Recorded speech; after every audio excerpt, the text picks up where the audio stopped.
Assalamualaikum warahmatullahi wabarakatuh. Halo semuanya teman-teman, selamat siang. Selamat datang kembali di channel kesayangan kita, channel Ilo Entry, dan masih bersama saya Ilo dimanapun teman-teman berada.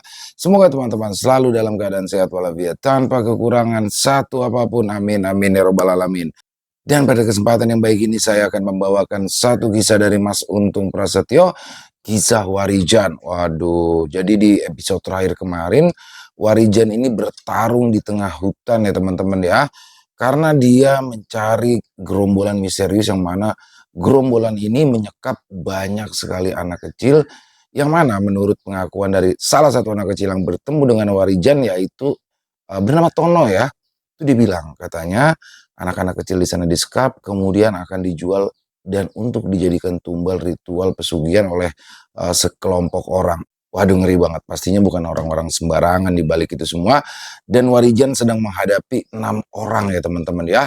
Apakah di sini Warijan berhasil mengalahkan atau apa yang terjadi? Waduh. Sebelum kita masuk ke dalam kisahnya, buat teman-teman yang mungkin belum subscribe channel Ilo Entry, yuk bisa diklik dulu tombol subscribe, jangan lupa lonceng notifikasinya juga dinyalakan agar teman-teman selalu mendapatkan notifikasi dari konten-konten yang akan kami upload selanjutnya. Untuk channel Ilo Entry kami upload setiap hari teman-teman ya. Setiap siang jam 12 siang waktu Indonesia bagian Barat. Oke, nggak pakai berlama-lama lagi. Pasti udah nggak sabaran kan untuk masuk ke dalam kisahnya. Kita langsung saja masuk ke dalam kisahnya. Dari halaman belakang rumah Bang Ilo kita menuju ke Jawa Tengah.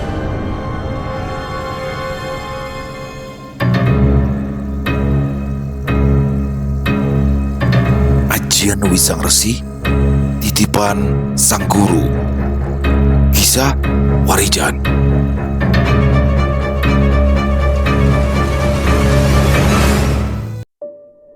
Suara siulan panjang membelah kesunyian malam, menembus di antara desir-desir angin dan nyanyian jangkrik. Nada siulan itu terdengar berat, seolah membawa getaran yang menekan dada siapapun yang mendengarnya. Tidak berselang lama, dari arah rimbunan pohon muncul sosok lelaki tua berjanggut panjang, mengenakan jubah hitam panjang, dan di pinggangnya tergantung kantong kulit berisi jimat-jimat kecil. Ia mendarat dengan tenang, tanpa suara, tepat di hadapan ke-6 orang yang bersenjatakan parang, yang masih berusaha untuk menghabisi Warijan.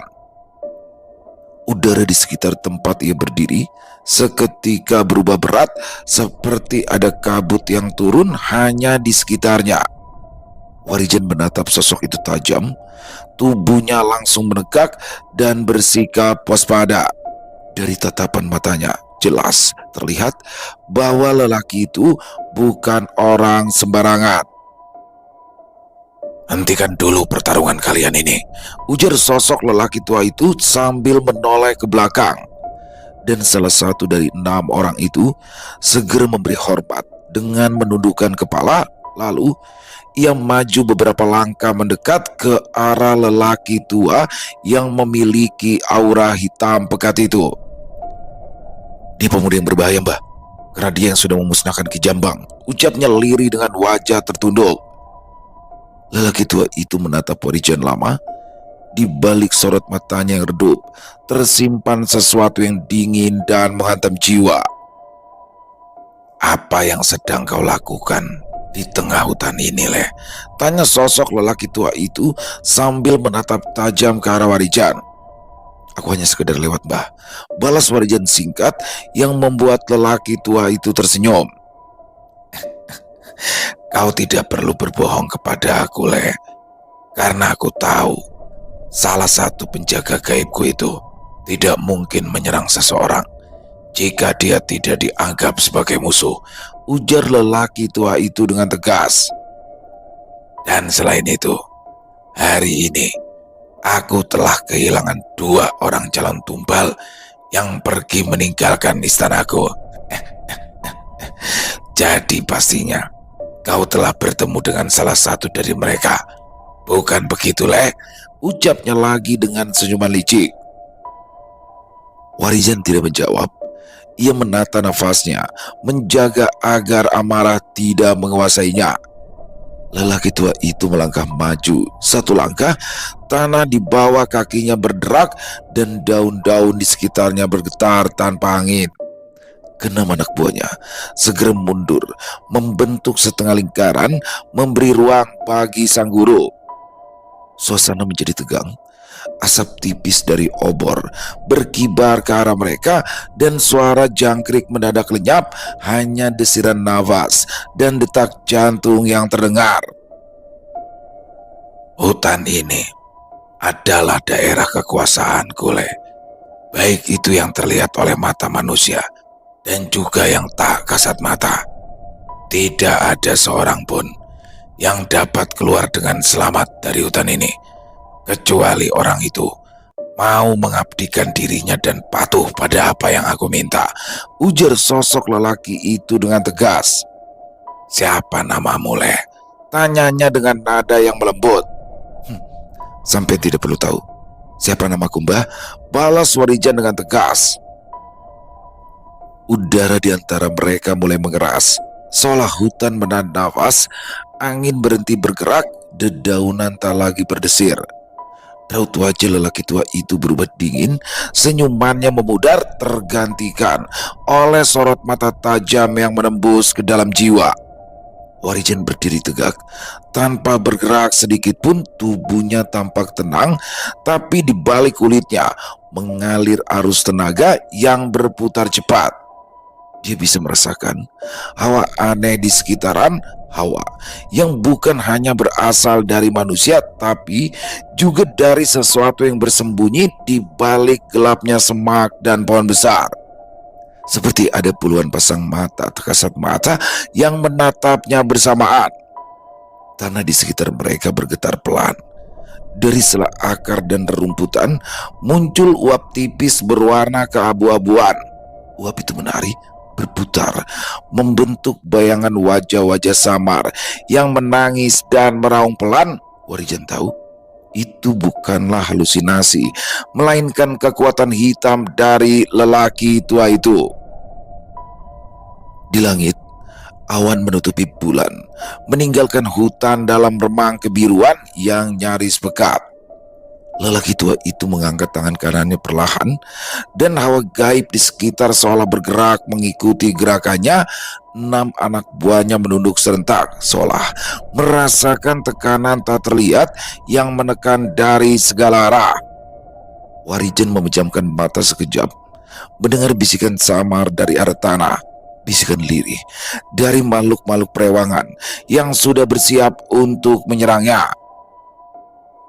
Daripada kau mati sia-sia, lebih baik kau ikut bersamaku, Le. Aku tahu kau bukanlah orang yang sembarangan. Kau memiliki ilmu-ilmu ajian tingkat tinggi. Oleh sebab itu, aku akan menjadikanmu tangan kananku, dan hidupmu akan sejahtera bersama Paseban Karsa, ujar lelaki itu dengan suara lantang.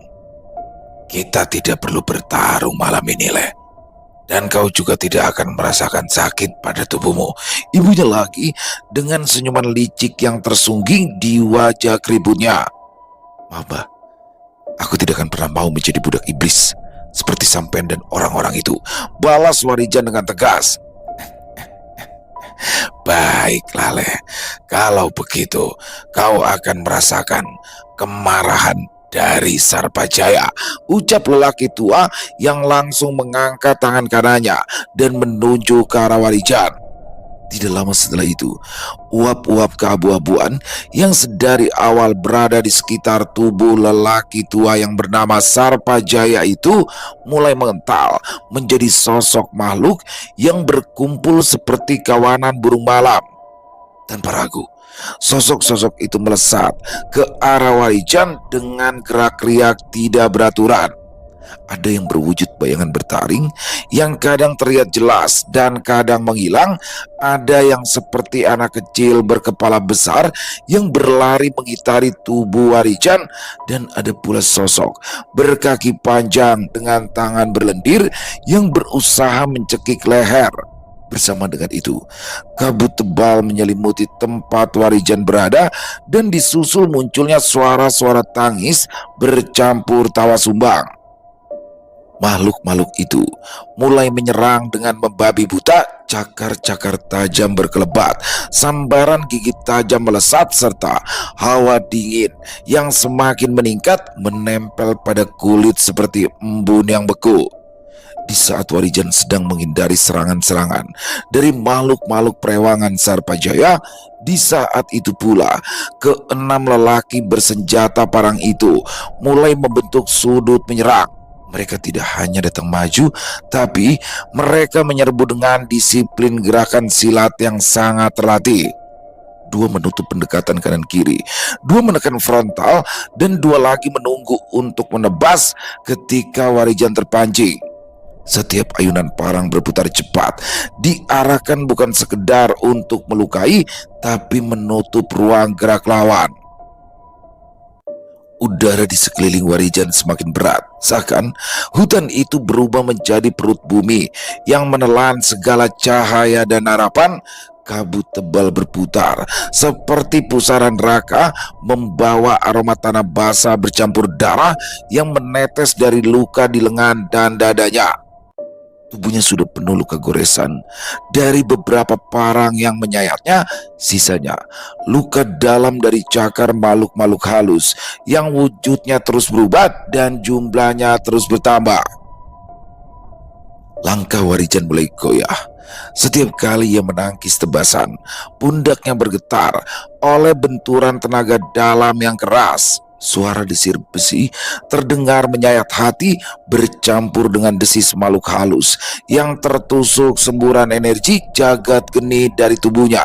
Tapi semakin lama, semakin banyak makhluk yang datang. Seperti arus sungai yang tak pernah surut, mereka menjerit dengan suara anak kecil, perempuan tua, dan binatang buas. Semua bercampur menjadi paduan suara maut yang menusuk telinga.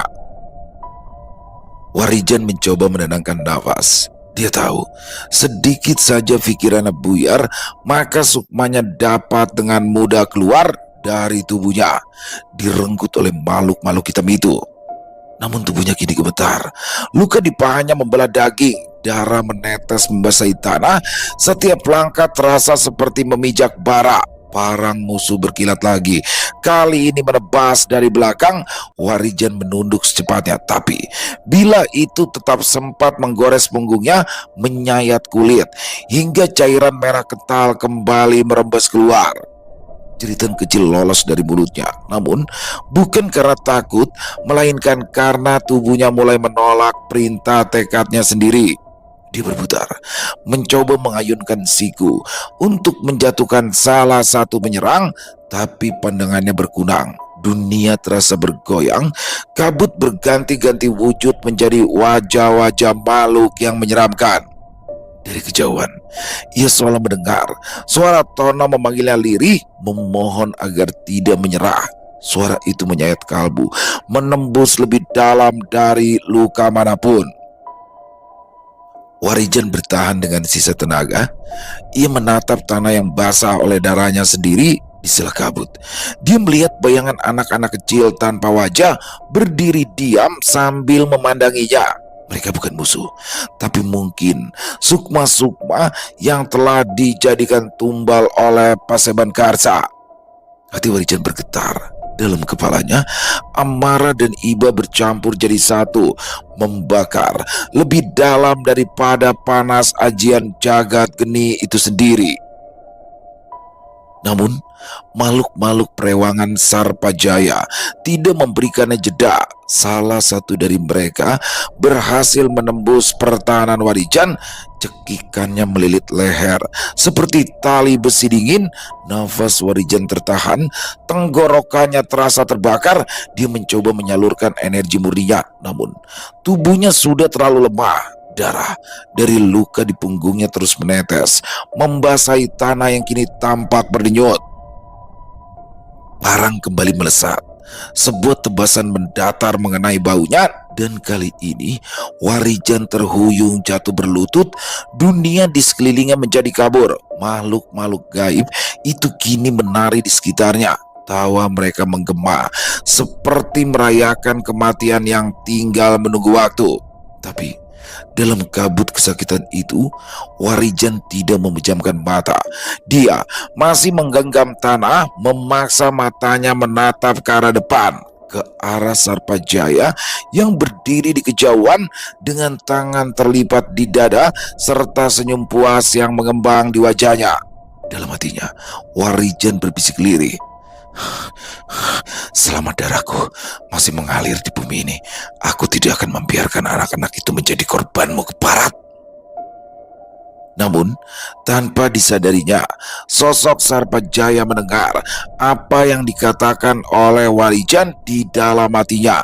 Dan tanpa ragu, lelaki tua itu langsung memerintahkan ke-6 anak buahnya untuk menghentikan serangan mereka yang disusul dengan menghilangnya makhluk-makhluk gaib rewangannya. "Bukankah aku sudah memperingatmu, Le?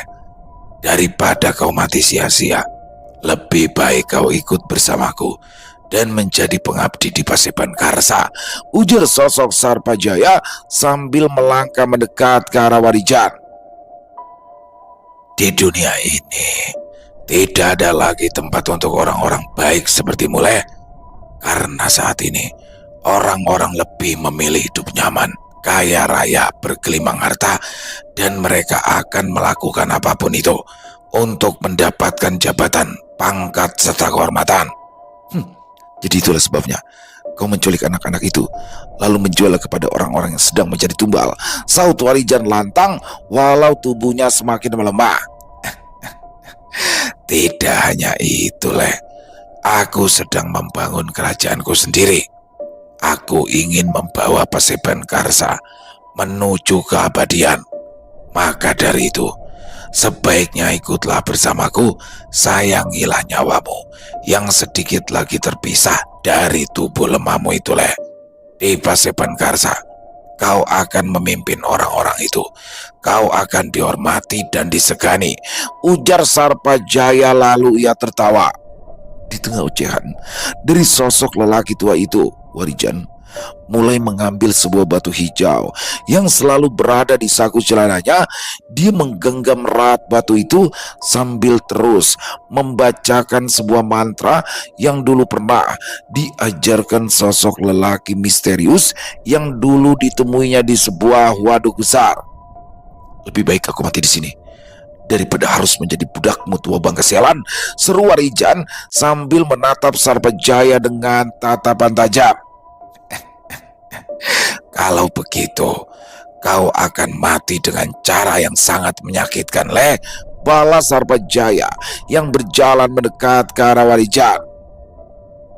"Jika kau menolak, aku masih bisa menggunakan sukmamu untuk aku jadikan peliharaan seperti makhluk-makhluk itu, Le," imbunya lagi sambil meletakkan telapak tangannya di atas kepala Warijan. Apa yang dikatakan oleh Sarpajaya sungguh membuat Warijan terkejut. Tubuhnya bergetar hebat. Rasa sakit yang sudah menumpuk dari sabetan parang dan cakaran makhluk-makhluk gaib itu kini bertambah parah. Energi hitam menyusup melalui kepala dan menembus sumsum, seakan mencoba menguasai sukma serta tubuhnya secara bersamaan. Detak jantungnya bergema di telinga sendiri, nafasnya tersengal, dan pandangan matanya berputar samar, seolah dunia di sekitar mencair menjadi kabut pekat. Namun, di tengah kengerian itu, sesuatu menarik sukmanya dengan kekuatan yang berbeda, bukan tekanan, bukan ancaman, tapi tarikan yang lembut dan pasti seperti magnet halus yang memanggil inti kehidupannya. Sukma itu terlepas dari tubuhnya, melayang, melewati kabut hitam dan suara tangis makhluk-makhluk gaib yang memekakan telinga. Energi yang menarik sukma Warijan itu terasa besar dan juga murni, berbeda dengan energi gelap Sarpajaya yang menekan dan menyakitkan. Ia merasakan energi murni itu seperti ombak hangat yang menembus tulang dan uratnya, lalu menenangkan seluruh rasa sakit yang hampir mematikan. Di kejauhan, Warijan melihat pemandangan yang samar namun akrab, tempat yang sebelumnya pernah ia datangi, tempat yang mengajarkannya ilmu kanuragan dan juga ilmu bela diri. Meski kau telah melalui perjalanan panjang dari laku lampamu dan banyak rintangan serta rintangan yang sudah kau hadapi, tapi kau masih saja ceroboh, Jan, ujar lelaki muda bertubuh tegap dan berwajah tampan. Mas Joyo, balas Warijan dengan wajah terkejut. Kali ini kau masih diberi kesempatan untuk hidup, Jan. Jika kau tidak menggunakan galih kelor itu, aku tidak dapat menolongmu, ujar sosok lelaki yang dipanggil dengan sebutan Mas Joyo oleh Warijan. Maafkan aku, Mas, balas Warijan sambil menundukkan kepalanya. Seharusnya aku dapat melarikan diri dari orang-orang yang membawa senjata tajam itu sebelum lelaki tua itu datang, Jan, ujar Mas Joyo sambil memandang ke arah sungai yang airnya sangat jernih. Ya, Mas, aku pikir orang yang bernama Sarpajaya itu tidak akan datang. Jadi aku memutuskan untuk menumbangkan ke 6 orang itu, lalu akan masuk ke dalam rumah yang ada di tengah hutan itu, Mas, ucap Warijan menjelaskan. Apa sekarang kau masih berpikir untuk menyelamatkan orang-orang yang ada di rumah itu, Jan? Tanya Mas Joyo dengan wajah yang terlihat penasaran. Iya, Mas, balas Warijan mantap. Baik, kalau begitu kau harus belajar sesuatu yang belum pernah kau alami sebelumnya, Jan. Dan kau juga harus melatih rasa yang belum pernah kau rasakan sebelumnya. Apa kau siap? Tanya Mas Joyo tegas. Ya, Mas, aku siap, Mas, ucap Warijan penuh keyakinan. Untuk bisa sampai ke dasar lautan, maka kau harus menyelam, Jan. Dan untuk tahu apa yang tersembunyi di balik rumah itu, maka kau harus masuk ke dalamnya, ujar Mas Joyo dengan wajah serius. Kau harus menjadi bagian dari Paseban Karsa, imbu Mas Joyo yang membuat Warijan terkejut. Lalu bagaimana caranya, Mas? Tanya Warijan penasaran. Menyerahlah dan ikuti semua kemauan lelaki tua itu, balas Mas Joyo yang membuat Warijan tersentak. Seperti yang aku bilang tadi, Jan, kau harus belajar sesuatu yang belum pernah kau alami sebelumnya, dan kau harus melatih rasa dari perasaanmu sendiri. Dan ketika semuanya siap, kau bisa menghancurkan Paseban Karsa dari dalamnya, imbu Mas Joyo menjelaskan. Tapi apa aku mampu melakukan hal itu, Mas? Lalu bagaimana dengan nasib bocah yang kini sendirian di dalam hutan itu? Tanya Warijan dengan wajah tertunduk lesu. Aku akan menjaga sukmamu dengan menanamkan ajian Wisang Resi. Ajian itu akan tetap membuatmu tersadar sepenuhnya tanpa terpengaruh sedikitpun dari ajian yang digunakan oleh lelaki tua itu untuk memasung kesadaran orang-orangnya, ujar Mas Joyo menjelaskan. Dan kau tidak perlu memikirkan anak itu, karena aku akan membawanya ke tempat ini untuk melatihnya ilmu-ilmu kanuragan, imbu Mas Joyo lagi. Kalau begitu, aku siap, Mas, balas Warijan sambil menganggukkan kepalanya. Aku akan mengembalikan sukmamu, Jan. Dan sebelum ada parang yang menyabar lehermu, atau sebelum kekuatan hitam lelaki itu mengoyak tubuhmu, menyerahlah dan ikutlah bersama mereka, balas Mas Joyo dengan tegas. Seketika suasana di tempat itu berubah. Cahaya lembut yang tadi menyelubungi Warijan mulai memudar, berganti dengan kabut pekat yang berputar seperti pusaran air. Suara gemuruh halus terdengar dari kejauhan, seolah langit dan bumi bersiap menutup perjumpaan antara guru dan murid itu. Sukma Warijan terasa perlahan turun, menyusuri lapisan-lapisan cahaya yang berpendar di antara kegelapan. Semakin lama semakin berat, seperti ditarik oleh beban dunia yang menunggunya di bawah sana. Hembusan angin gaib terakhir dari tempat itu menyentuh wajahnya, membawa aroma daun kelor dan tanah basah. tanda dari ajian yang baru ditanamkan ke dalam sukmanya. Energi itu berputar di dada Warijan, menyalakan bara halus yang menyala tanpa panas, tapi penuh daya hidup. Ajian Wisang Resi telah menyatu dengannya.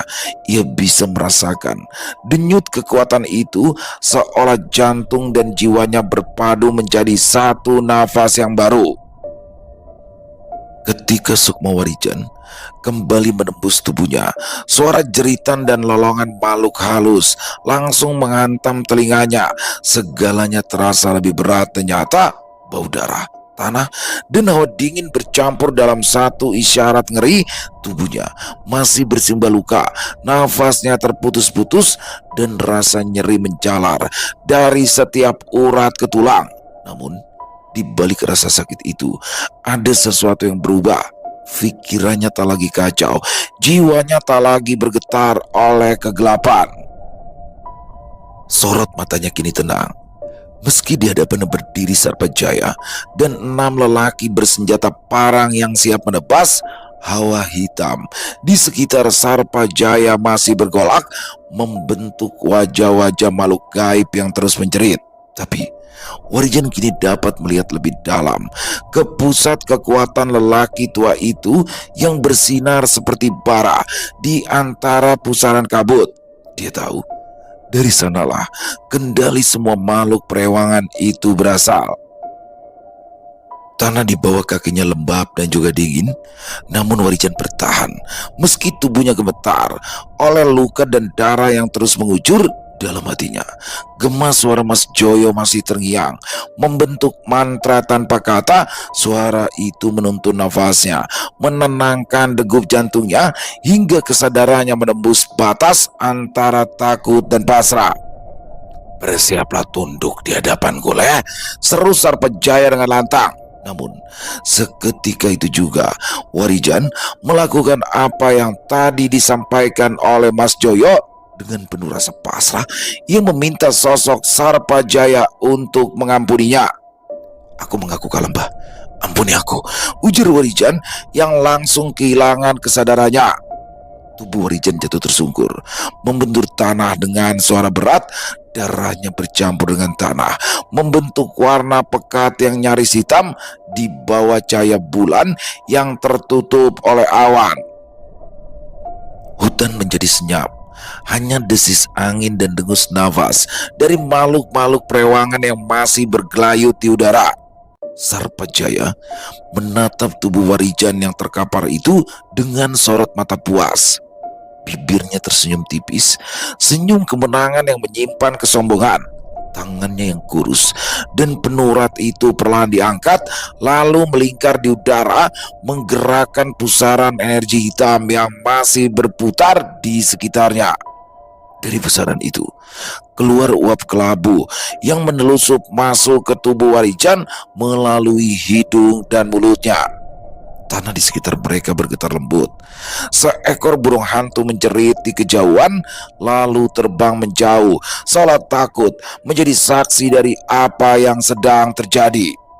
6 pengikut Sarpajaya hanya menunduk dalam-dalam, tak berani bersuara sedikit pun. Mereka tahu, saat seperti ini, kesalahan sekecil apapun bisa membuat Sarpajaya murka. Tubuh Warijan tampak menggigil hebat, seperti sedang diserang demam yang membakar dari dalam. Urat-urat di lehernya menegang, wajahnya memucat, dan dari sela bibirnya mengalir darah tipis berwarna gelap. Namun perlahan tubuh itu berhenti menggigil, lalu diam sepenuhnya. Yang tersisa hanyalah nafas halus yang menunjukkan bahwa dia masih hidup. "Sekarang kau milikku, Le," gumam Sarpajaya pelan.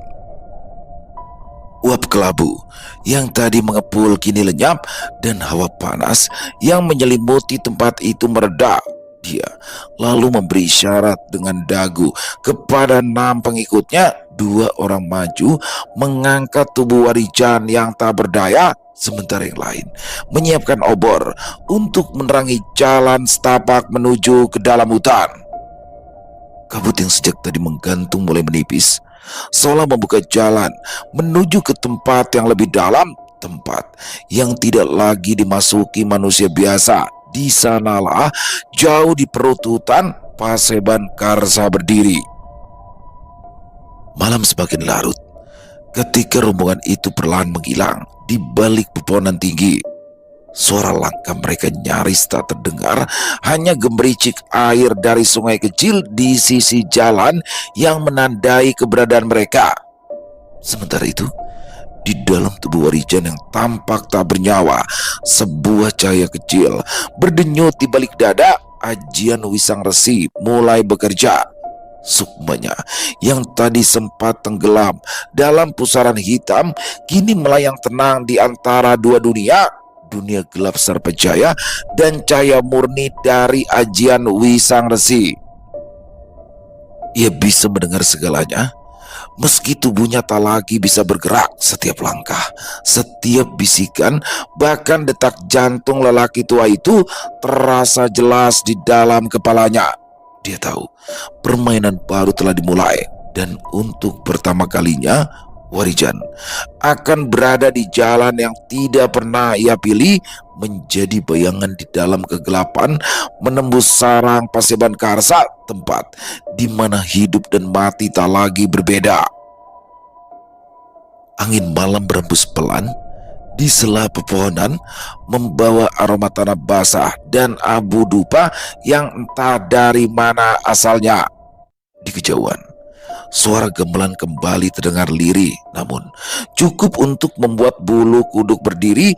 Nada-nadanya seperti doa yang tersesat, berputar di antara pohon-pohon besar yang menatap diam ke arah bumi. Rombongan itu terus melangkah, menembus jalan setapak yang kini hanya diterangi obor minyak. Cahaya kuningnya bergoyang di antara kabut, memantulkan bayangan panjang yang menari di batang pohon. Tubuh Warijan yang tak berdaya terayun di bahu salah satu pengikut Sarpajaya. Setiap langkah meninggalkan jejak darah samar yang segera ditelan tanah hutan. Ketika mereka tiba di tengah sebuah lapangan kecil yang dikelilingi pepohonan beringin tua, suasana berubah drastis. Udara menjadi berat, nyaris padat oleh hawa gaib yang menekan dari segala arah. Di tengah lapangan itu berdiri sebuah bangunan rumah panggung dari kayu gelap, rumah tua yang Tono ceritakan, rumah tempat anak-anak disekap dan dijadikan pelengkap sebuah permintaan. Sarpajaya berhenti di depan rumah itu. Ia menatapnya lama, lalu tersenyum samar, seolah bangga dengan apa yang telah ia bangun dari kegelapan dan darah. 6 pengikut yang membungkuk dalam memberi hormat. Obati luka-lukanya, dan mulai malam ini dia sudah menjadi bagian dari Paseban Karsa, ujar Sarpajaya pelan namun sangat tegas. 2 orang itu segera menurunkan tubuh Warijan dan membawanya masuk melalui tangga kayu yang berderit setiap kali diinjak. Pintu rumah itu terbuka dengan suara berat, mengeluarkan semburat cahaya merah dari dalam. Bukan cahaya api, tapi sinar dari puluhan raja dan juga sesaji yang tertata di setiap sudut ruangan. Jaga baik-baik rumah ini dan anak-anak itu. Aku akan pulang dulu untuk menemui orang-orang yang telah menungguku, ujar Sarpajaya lagi kepada salah satu orang kepercayaannya. Langkah-langkah Sarpajaya terdengar berat namun teratur. Saat ia menuruni tangga rumah panggung itu, angin malam berembus pelan, membawa bau dupa bercampur darah kering yang menempel di bajunya. Di wajahnya tidak ada senyuman, hanya sorot mata yang dingin dan penuh perhitungan. Dia tahu malam itu akan menjadi awal dari sesuatu yang lebih besar. Sementara itu, dari balik tirai raja, 2 orang murid Sarpajaya masih sibuk membersihkan luka-luka di tubuh Warijan dengan ramuan hitam kental yang mengeluarkan bau menyengat. Cairan itu menimbulkan asap saat menyentuh kulitnya, seolah membakar daging tanpa api. Warijan menggeliat pelan Wajahnya menegang, namun matanya tetap terpejam rapat di bawah kulitnya. Garis-garis urat berwarna merah pekat muncul samar, seperti urat api yang berusaha menahan sesuatu agar tidak pecah. Sedangkan di luar rumah, lelaki kepercayaan Sarpajaya berdiri dengan tatapan waspada. Ia mengatur beberapa anak buah lain untuk berjaga di sekitaran rumah panggung, menancapkan tonggak-tonggak bambu beraja di 4 penjuru. Asap tipis kehitaman keluar dari ujung tonggak itu mengelilingi rumah, seperti kabut hidup yang berputar pelan yang membuat hewan malam tidak berani mendekat. Dari kejauhan, sayup terdengar tangis anak-anak lirih yang memohon untuk pulang. Beberapa hanya diam pasrah dengan ketakutan yang sudah menjadi bagian dari nafas mereka. Lelaki penjaga itu menatap sekilas ke arah jendela rumah, di mana wajah pucat seorang anak tampak menatap keluar dengan mata besar yang kosong. Dia menelan ludah, menunduk, lalu melangkah pergi, tak berani menatap lebih lama. Di dalam rumah panggung, Warijan mulai bergerak lagi. Nafasnya tersengal, tapi di balik kelopak matanya ada sesuatu yang hidup. Sebuah cahaya lembut yang tak seharusnya ada di tempat sepekat itu.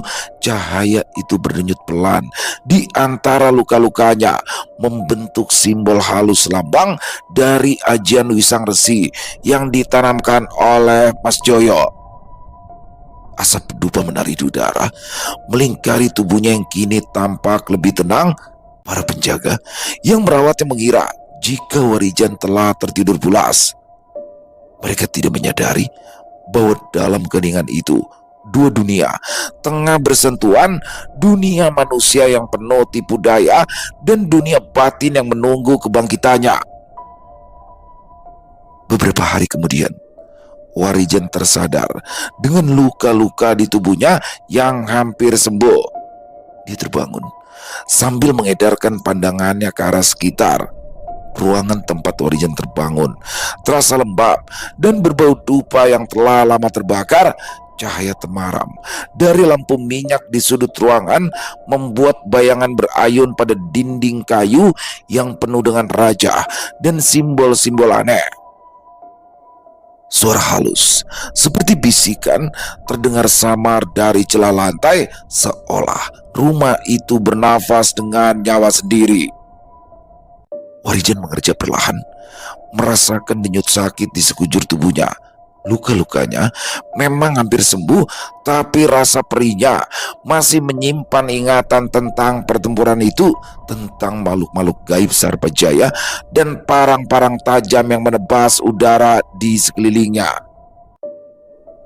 Tangannya meraba dada, dan ia merasakan sesuatu yang berdenyut hangat di balik kulitnya, tanda halus dari ajian Wisang Resi yang ditanamkan oleh Mas Joyo. Denyut itu menenangkan, namun juga mengingatkannya akan beban yang kini ia pikul. Ia duduk perlahan, mengamati ruangan itu lebih seksama. Di seberang tempat tidurnya, yang hanya berupa tikar nyaman, ada deretan kendi tanah berisi air yang berwarna keruh kehijauan, dan di atasnya terletak ikatan rambut manusia. Di sisi lain, tersandar tombak pendek dengan bilah hitam legam. Di samping mangkuk besar berisi darah yang telah mengental. Di atasnya, raja-raja di dinding tampak bergetar perlahan setiap kali Warijan menarik nafas.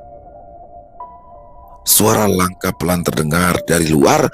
Seseorang mendekat. Daun pintu berderit pelan ketika dibuka, memperlihatkan sosok seorang lelaki muda berpakaian hitam dengan wajah sangar dan mata tajam. Tatapan matanya kosong, tapi gerakannya teratur dan kaku, seperti seseorang yang kehilangan kehendang hidupnya. Dia membawa mangkuk berisi air dan secari kain. Tanpa berkata apapun, dia mendekat dan menaruh mangkuk itu di samping Warijan, lalu menunduk dalam memberi hormat. Warijan diam memperhatikannya. Dia tahu lelaki itu bukan penjaga biasa, ada hawa gaib yang menekan dari tubuhnya, tanda bahwa kesadarannya telah dipasung oleh ajian kendali Sarpajaya, telah memutuskan kehendak mereka menjadikannya hanya alat tanpa jiwa. Ketika lelaki itu keluar, Warijan menatap pintu yang kembali tertutup rapat. Dari selapapan kayu, dia mendengar suara tangis lirik anak-anak. Ia mengenali getaran itu, ada rasa ketakutan, lapar, dan pasrah di setiap nada tangisan itu. Suara yang sama seperti yang dulu Tono ceritakan. Warijan menatap tangannya, lalu mengepalkan erat. Dalam kepalan itu, ajian Wisang Resi berdenyut pelan, seperti denyut jantung kedua yang mengingatkannya pada pesan Mas Joyo jika dia harus menjadi bagian dari orang-orang itu hingga waktunya tiba. Malam semakin larut dan lampu minyak berkelip lemah menebar bayangan panjang di lantai kayu. Dari luar terdengar langkah beberapa orang yang berjaga. Warijan menutup matanya perlahan. Dia mengatur nafas dan membiarkan dirinya tenggelam di dalam diam. Dia tahu, mulai malam ini dia harus memainkan peran barunya sebagai bagian dari kegelapan Paseban Karsa. Namun jauh di dalam dirinya ada bara kecil yang belum padam, menunggu saat untuk menyala dan membakar seluruh kebusukan yang telah berakar di tempat itu. Selesai. Wow, luar biasa kisah Warijan. Waduh, teman-teman masih ingat gak nih? Ada gurunya yang namanya Mas Joyo. Jadi waktu itu Warijan dalam laku lampanya bertemu seseorang yang bernama Mas Joyo. Nah, dia belajar tuh sama Mas Joyo, walaupun usianya masih muda, tapi ilmunya hebat sekali. Dan Mas Joyo juga mau mengajarkan Warijan. Kalau nggak salah waktu itu belajarnya di tengah ini ya, di batu di tengah-tengah sungai itu. Jadi Warijan diberikan kesaktian. Nah, tapi begitu Warijan melek, Mas Joyo udah nggak ada. Nah, tersisalah batu liontin hijau itu yang untuk sarana memanggil Mas Joyo. Dan di sini Mas Joyo menyarankan untuk Warijan nyerah aja dulu. Ya kan, jadi melangkah mundur untuk maju ke depan. Ngambil ancang-ancang jadi melangkah mundurnya bukan takut, nyerahnya bukan karena kalah. Tapi untuk tahu seberapa besar sih kekuatan yang ada di dalam Paseban Karsa, berapa sih anak buah keseluruhan yang dimiliki oleh Ki Sarpajaya, dan berapa total anak-anak yang disekap di sana. Waduh, jadi ini Warijan jadi kayak intel ya, lagi nyamar dia nih untuk menghancurkan Paseban Karsa dari dalam. Wah, pastinya bakalan seru banget ya untuk next episode. Dan semoga kisah barusan bisa menghibur teman-teman semua ya, para pecinta penikmat horor misteri, lebih khususnya lagi kepada para subscriber dari channel Lilo Entry. Buat Mas Untung Prasetyo, terima kasih atas kisahnya yang luar biasa. Ditunggu lagi untuk kisah Warijan selanjutnya. Silakan buat teman-teman yang suka dengan videonya bisa diklik tombol like atau tombol jempolnya, boleh juga dibantu di share ya link videonya ke teman-teman yang lain agar juga ikut merasa terhibur. Jangan lupa diklik juga tombol hype-nya ya. Dan buat teman-teman yang mungkin punya komentar lain, mungkin punya pendapat lain, bisa menuliskannya di dalam kolom komentar ataupun hanya sekedar saling menyapa. Insya Allah kami akan menjawab satu persatu. Di akhir kata saya Ilo mengucapkan permohonan maaf apabila mungkin dalam pembawaan kisahnya barusan ada kata-kata saya yang salah ataupun ada kata-kata saya mungkin yang kurang berkenan. Saya mohon dibukakan pintu maaf yang seluas-luasnya. Sampai berjumpa lagi di konten-konten kami selanjutnya. Masih bersama saya Ilo di channel Lilo Entry. Salam sehat sukses selalu untuk kita semua. Wassalamualaikum warahmatullahi wabarakatuh.